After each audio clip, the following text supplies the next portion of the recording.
Hello friends, मैं सत्यम आर्या। मेरा आज का टॉपिक है insect head sclereids and suture. तो चलिए हम बात कर लेते हैं स्क्लेराइड और सूचर के बारे में। तो सबसे पहले चलते हैं स्क्लेराइड के बारे में। स्क्लेराइड क्या होता है कि hardened integumentary plate and hardened integumentary plate surrounded by the suture या membranes is also called sclerite. इसके स्क्लेराइड। अब स्क्लेराइड कितने प्रकार के होते हैं, कितने प्रकार के इंसेक्ट हेड में पाए जाते हैं, कौन कौन से? वर्टेक्स, फ्रॉन्स, क्लैपियस, जीना और ऑक्सीपोड। तो ये वर्टेक्स, फ्रॉन्स, क्लैपियस, जीना और ऑक्सीपोड ये इंसेक्ट हेड में पाए जाने वाले स्क्लेराइड्स हैं। इसमें देख लेते हैं फिगर में। जैसे हमारा वर्टेक्स स्क्लेराइड है, फ्रॉन्स स्क्लेराइड है, ये जो प्लेट है ये आपका ये फ्रॉन्स स्क्लेराइड है, ये जो प्लेट है ये क्लैपियस स्क्लेराइड है, और ये जो रीजन है पूरा एकदम ये आपका जीना है स्क्लेराइड, और ये स्क्लेराइड ये आपका ऑक्सीपोड स्क्लेराइड है। तो वर्टेक्स, फ्रॉन्स, क्लैपियस, जीना और ऑक्सीपोड ये इंसेक्ट हेड में पाए जाने वाले स्क्लेराइड हो गए 5। इसके बाद हम सूचर की बात करते हैं। सूचर क्या होता है? सूचर क्या होता है? सूचर किसे कहते हैं? सूचर मतलब होता है linear invagination of the exoskeleton, linear invagination of the exoskeleton between two sclereid.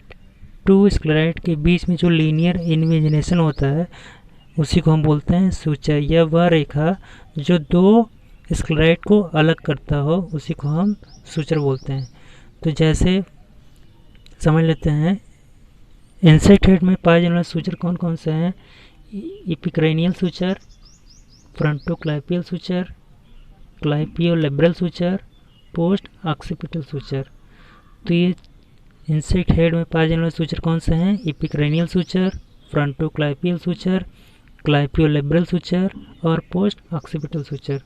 तो चलिए हम देख लेते हैं इपिक्रेनियल सूचर कहाँ पाया जाता है। इपिक्रेनियल सूचर इसको हम एक डायसियल लाइन के नाम से भी जानते हैं। किस नाम से? इपिक्रेनियल सूचर को हम एक डायसियल लाइन के नाम से भी जानते हैं। ये कहाँ पाया जाता है? It is found medially on the top of the head. Head के टॉप पे, टॉप के मध्य में पाया जाता है, और यह इन्वर्टेड वाई से स्ट्रक्चर होता है। कैसा? इन्वर्टेड वाई से स्ट्रक्चर होता है। ऐसे ये देख रहे हैं, इसको ऐसे बनाएंगे तो ये इन्वर्टेड वाई सब स्ट्रक्चर बनेगा। तो ये इन्वर्टेड वाई सब स्ट्रक्चर की तरह होता है, इसी को बोलते हैं इपिक्रेनियल सूचर। और दूसरा क्या है हमारा? फ्रंटोक्लैपियल सूचर। क्या है फ्रंटोक्लैपियल सूचर?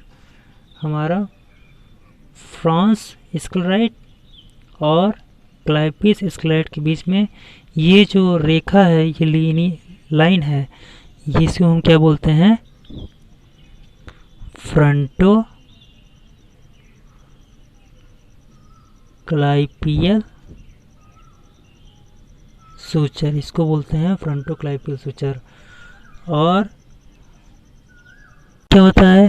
Clypeolabral suture. क्लैपियस और लेब्रम के बीच में जो रेखा होती है इसी को बोलते हैं क्या? क्लैपियोलेब्रल सूचर। क्लैपियोलेब्रल सूचर, ये क्लैपियस और लेब्रल जो स्क्लेराइड है उसके बीच में जो रेखा होती है उसी को बोलते हैं क्लैपियोलेब्रल सूचर। और फ्रॉन्स और क्लैपियस के बीच में जो रेखा होती है उसको फ्रंटोक्लैपियल सूचर। और इन्वर्टेड वाई सब structure found मिडली on the top of the head, इसी को बोलते हैं, ये जो रेखा है ये वाले, इसी को बोलते हैं इपिक्रेनियल सूचर बोलते हैं, इपिक्रेनियल सूचर बोलते हैं। और लास्ट हमारा क्या है? Post occipital suture. ये पोस्ट ऑक्सीपिटल सूचर हमारा, ये पोस्ट ऑक्सीपुट और ऑक्सीपुट के बीच में जो ये लाइन होती है इसी को पोस्ट ऑक्सीपिटल सूचर बोलते हैं, इसी को पोस्ट ऑक्सीपिटल सूचर बोलते हैं। तो इंसेक्ट हेड में 4 प्रकार के सूचर हो गए। इपिक्रेनियल सूचर, 4 प्रकार के सूचर हो गए। इपिक्रेनियल suture, frontoclypeal suture, clypeolabral suture और पोस्ट ऑक्सीपिटल सूचर। तो इपिक्रेनियल सूचर दूसरा, ये पहला इपिक्रेनियल सूचर, दूसरा फ्रंटोक्लैपियल सूचर, तीसरा क्लैपियोलेब्रल सूचर और चौथा पोस्ट ऑक्सीपिटल सूचर। तो इंसेक्ट हेड में ये आपके